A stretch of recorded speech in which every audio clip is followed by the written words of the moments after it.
Parents ask me all the time, Denise, how do I build a kid who cares?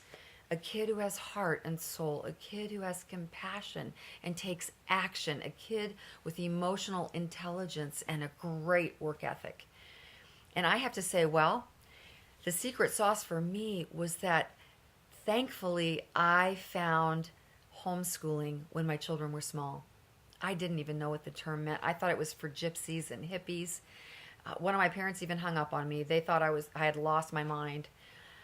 But I took a step of faith and I decided that I had to try this. And I saw it as my own private boarding school, and I rejoiced in it. I made mistakes, oh, so many mistakes. I was pioneering. I just had my hatchet and I was out there cutting down the brush one day at a time, one step at a time, just trying to find my way. I was totally public school educated, so that whole school model was in my head. I started by sitting my kids around a table and probably ringing a bell, and in retrospect, I stumbled along. It was a challenge at every level, and at the same time, it was a precious season with my boys and I.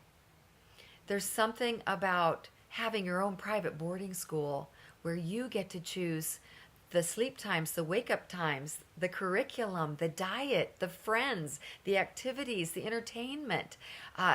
You are the gatekeeper of those kids as you're developing and nurturing and molding and shaping them. What a privilege. Everyone has their hands out with government money begging for your children. Sometimes I think they want our kids more than we want our kids. Today's decree, mama needs a full-time job, mama needs to find herself, mama needs to get out there and make her mark, because popular culture's message is always that on repeat.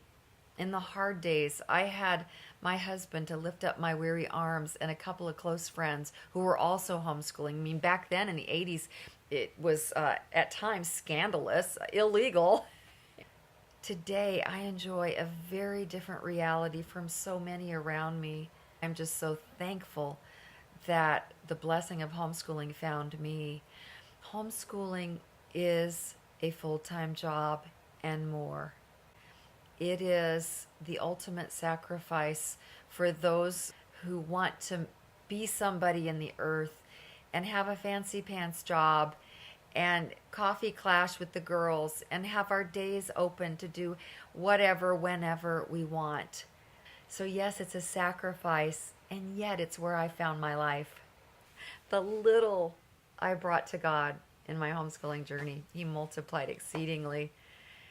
And now my children are homeschooling their children, and it's awesome. No, life is never perfect. But there's nothing like being the primary force, the primary influence in your children's lives. That changes everything. Absolutely everything. Today I've got a blog post for you, homeschooling mamas.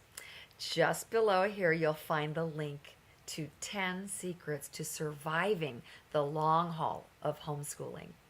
It's February. I know that's kind of like hump day in the year of home education, and I'm believing that this is going to be fuel for your fire, to press you forward, to give you a shove, to throw you a rope and pull you higher. If you love it, share it with someone who needs it. Thanks for joining me. If you're not subscribed for my VIP subscriber content and freebies, the link is below here. Get signed up. I'd love to hear from you. Tell me about your journey. Tell me what your needs are in parenting. Make it a great month of homeschooling your kids. God bless you, and I'll see you next time. Bye-bye now.